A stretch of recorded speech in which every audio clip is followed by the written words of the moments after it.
My name is Carlos de la Cruz Jr., and I'm chair-elect of the Everglades Foundation. I would say I don't have a regular day. There are no 2 days that are alike because I'm involved in several activities. So every day I get involved in different activities. Some days I work on my own work, which I have some real estate and I'll work on that. Other days I don't have to do that, so I'll spend the whole day with the Everglades Foundation. Some days I spend time working with my alma mater, which I'm also on one of their boards. I'm on the Board of Regents of Boston College, and I'm in charge of the Global Engagement Committee there, and that takes up some time for me. And I'm also on the board of Belen Jesuit, and that some days I dedicate to that. What led me to where I am today? Well, by training I'm an accountant. My first job was as an accountant with Price Waterhouse. I worked in that for 3 years. After working for 3 years, my father's company had grown, and I was hired by him, to go work with him.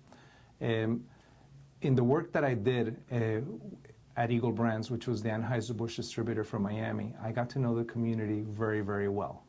We sponsored numerous festivals in the community. We were involved in many, many nonprofits in the community. I joined several boards.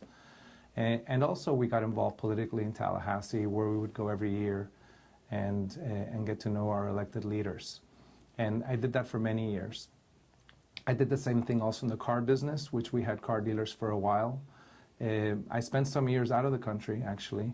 I lived in Venezuela, and I founded a beer distribution and soft drink company down there also. And I did the same kind of thing down in Venezuela. I came back to Miami, continued to run the beer distributor here in Miami. We sold that company. And after I had gone through all of that, I got to a point where I was able to no longer have to have a day job in terms of running a corporation. And I decided to take all the skills that I had accumulated over the years and apply them to the community. And that's what I've been doing. So my first stint was as chairman of Our Kids, which is a huge organization. It has a $100 million a year budget here in Miami. And basically they manage all the foster care homes. So, the whole, everything related with children at risk here in Miami-Dade County and Monroe County. And that involves a lot of involvement with government, because that's done with government money. And citizens such as myself, who have no dog in that hunt, we're just there to help the kids. We get involved just to make sure that everything is done to maximize the benefits to these children. And in time I got involved with I was approached by the Everglades Foundation. They explained to me what they were doing. And I really felt that this is something that's going to help out the next generations too, and that I could contribute in knowing how to get involved with the community at large and get feedback from it, and also work with our elected officials and with government agencies relative to restoring the Everglades. And frankly, I found that the restoration of the Everglades, I didn't know that much about it. I had always heard about it. Obviously, we all know the Everglades. You fly over them when you fly into Miami. Sometimes you go down the Tamiami Trail and you'll go see some alligators and stuff. But I never understood the complexity of it. And when it was explained to me the first time, and I understood that it was the largest ecosystem restoration project in the world. It's a project that involves our citizens in so many ways. It involves clean water for drinking. Most people don't realize that, and that's probably the most important reason that we need to worry about it. It involves having clean beaches, clean waterways, clean lakes, and it also involves indirectly having all that clean water and having a clean environment. It helps our economy in very substantial ways. And it's a project that's going to take another 15 years to complete. So by de facto, since it's and it's been going on for the last 25 years. So since it's been a project that's lasted so long, it's really about trying to fix things for our next generation. Listening to people. I truly believed in the system of management by walking around. I always felt that I learned more by walking the hallways of the company and popping into people's offices and seeing what they're doing and then getting feedback from them as to what's going on. Going up to a truck driver, just getting off the truck, how was your day today? What did you run into? Walking up to a forklift driver, walking up to people in stores and ask them how they would see our products. And I find that just going out and talking to people, that's the most important part. And then after that, having good analytical skills of having a good understanding of how to look at an organizational chart, budgets and financial statements, and how to synthesize it in ways where, based on what you've learned by talking to everybody, everything is maximized.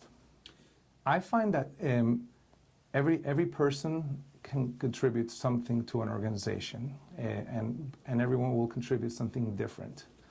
So I feel that after a while, it's time to move on in the sense that I'll go into an organization, I'll be involved and there's no set amount of time. It's really a question of how much have I been able to contribute during a period of time. But it's knowing oneself and knowing when is it that you've hit the moment where you've really contributed everything that you had to contribute, and it would be a good idea for somebody else with a different set of skills come in to supplement and to take it to the next level.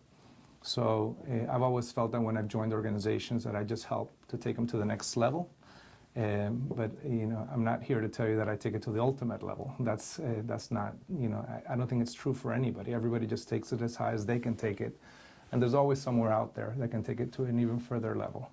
I guess I would try to be involved in a smaller aspect of it. I think that what's happened is that in today's world, everybody wants to have their beer. So in the old days, it was mostly about mass products, that everybody would have the same brand.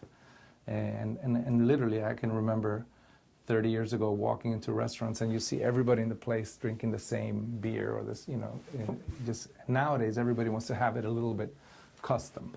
And you see it, for example, very much with custom liquor, where everybody makes their own individual kind of product.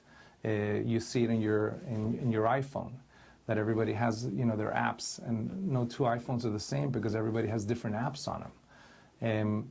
So I feel that nowadays with the beers, what you're seeing is that it's just a lot smaller companies. They're more regional, that are better targeted at the individual consumers. That if it's a small brewery, it's based in Wynwood, or whether it's based in Brooklyn, or whether it's based in Alaska, it's going to have a very local aspect to it.